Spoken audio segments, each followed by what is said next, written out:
arraigada en nuestra gente. Yo nací en el campo.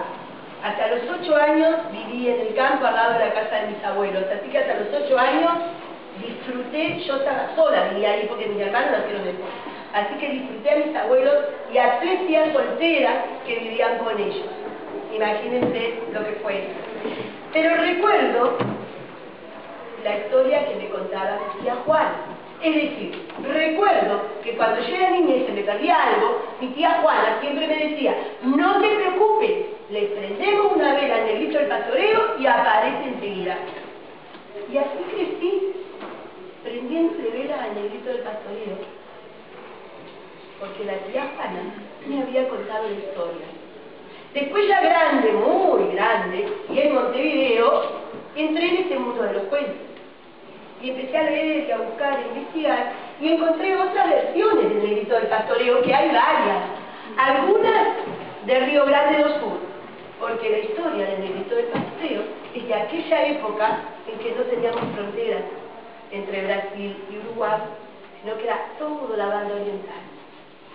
De todas maneras, de todas estas nuevas versiones que encontré y leí, yo me quedo con la que me contó mi tía Juana.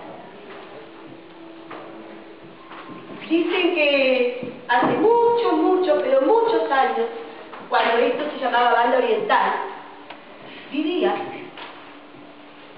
allá lejos, en una estancia, un negrito, un niño, esclavo, hijo de esclavos, nieto de esclavos.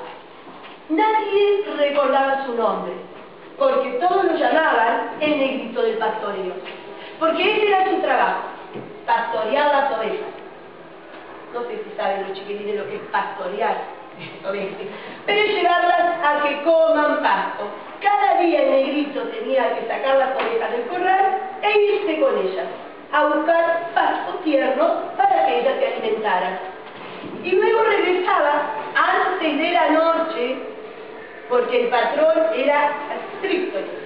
Antes de la noche las ovejas tenían que estar resguardadas en el corral otra vez. Y el negrito sabía que si no cumplía con eso, el castigo a la orden del día. Me decía tía Juana que al negrito no le disgustaba su trabajo. Él se entendía con las ovejas. Y que la gente que lo veía pasar decía que en realidad el negrito parecía el dueño de las ovejas, porque ellas lo seguían a donde él fuera. Pero resulta que el trabajo no era siempre tan suave y tan lindo y tierno cuidar ovejas. Porque a veces, muchas veces, cuando las inundaciones o las sequías, ahí no era tan fácil encontrar pasto. Y había que caminar y seguir. Y así pasó aquel año.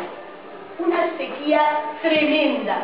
No se encontraba pasto por ningún lado. Así que Negrito con sus ovejas entró a caminar y a alejarse de la estancia, cada vez más, hasta que llegó al pie de un cerro.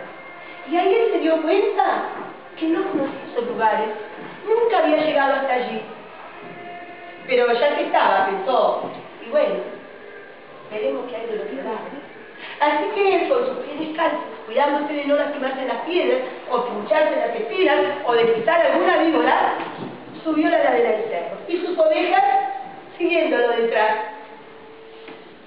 Cuando llegó a la cima, le decía a mi tía Juana que los ojos del negrito eran el 12 oro. Y la boca era toda una sonrisa. Porque allí, del otro lado, a los pies del cerro, se extendía el pasto verde. Y me decía mi tía, que era muy católica, que si el negrito hubiera sabido lo que significaba el paraíso, eso hubiera sido el paraíso para él. Porque no era solo el pasto, era un arroyo con aguas claras, el monte. Así que el negrito, cuando vio esto, se olvidó de las piedras, las espinas y las víboras, y entró a correr ladera abajo. Y las ovejas, y allí llegaron. Las ovejas inmediatamente a comer, se podrán imaginar. Y el negrito sabía que cuando las ovejas se ponían a comer, estaba todo tranquilo y él podía disfrutar. Así que se bañó en el arroyo, descansó a la sombra de los árboles, comió burucuyay, anaranjado reluciente por fuera y por dentro, bien rojos, y comió pitangas, chiquititas de color vino, pero que se le hacían agua en la boca, y comió todos los frutos que encontró en los árboles del monte. Dio vueltas carnero por el pasto, era un niño al fin, y luego se tiró panza arriba a descansar. Miró, estaban todas sus ovejas comiendo, miró hacia el cielo azul y empezó a soñar. Y soñaba. El negrito soñaba que ese era su lugar y que esas eran sus ovejas. Y soñaba que no había un patrón. Y soñaba que no había esclavos. Soñaba que era una tierra donde todos eran libres. Y el negrito soñó, y soñó, soñó, soñó. De pronto se despertó. La noche estaba encima. Apuradísimo y asustadísimo, llamó a sus ovejas, las recogió, subió la ladera del cerro, bajó del otro lado, llegó y las encerró, noche oscura ya. Pero claro, el patrón ya venía, látigo en mano, y el negrito ya sabía. Así que aguantó. Un latigazo, dos latigazos, tres latigazos. Pero el negrito cerró los ojos, apretó los puños, cerró los dientes y aguantó. Me decía mi tía que el negrito no había llorado, porque por cada latigazo que el patrón le daba, él veía el arroyo. Y otro latigazo y veía el monte y los frutos. Y aguantó. Pero al patrón no le alcanzó, porque contó las ovejas como cada día lo hacía, y esa vez faltaba una. Nunca le había faltado una oveja negra, pero esa vez faltaba una. La ovejita negra de la majada. Y claro, se le hizo la noche. En la noche no era fácil descubrir la oveja negra, pero el patrón la quería todas. Así que así como estaba, con su espalda ensangrentada por los latigazos, lo mandó de nuevo al lugar, a buscar la oveja que faltaba.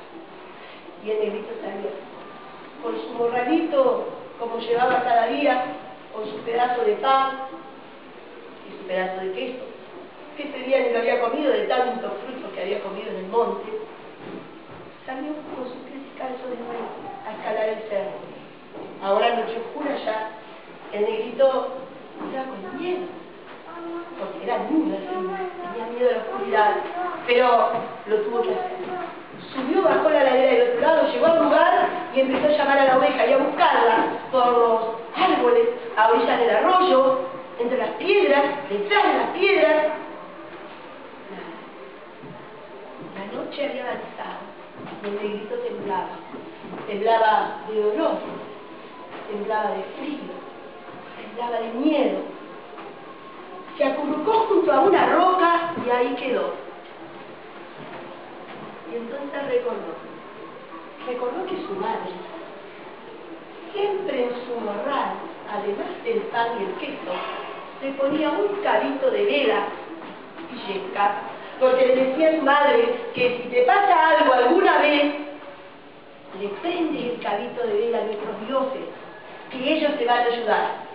Así que el negrito revolvió en su morral, sacó el cabito de vela, la yesca, lo prendió, lo puso sobre la piedra y se quedó acurrucadito al lado de esa velita, encomendándose a los espíritus de sus ancestros africanos. Me contaba mi tía Juana que al otro día el estanciero mató a los peones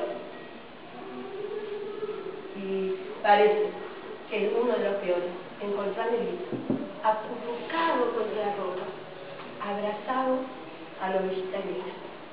La oveja vivía y el negrito estaba muerto. Eso me contaba mi tía Juana. Otra versión, dicen que nunca los peones encontraron ni a la oveja ni al negrito. Otra versión dice que el negrito volvió con la oveja, pero que el patrón lo mató a latigazo. Y otras versiones más. Lo que sí es cierto es que desde entonces el negrito del pastoreo está en algún lugar velando, cuidando de todos aquellos que pierden algo muy querido, algo muy importante. Me decía mi tía que cuando uno idea de algo así. Le prende un cabito de vela y con mucha fuerza le dice: negrito del pastoreo, préstame tus ojos para ver lo que yo no veo. Y entonces el objeto perdido aparece. Y es así. Yo te los aseguro.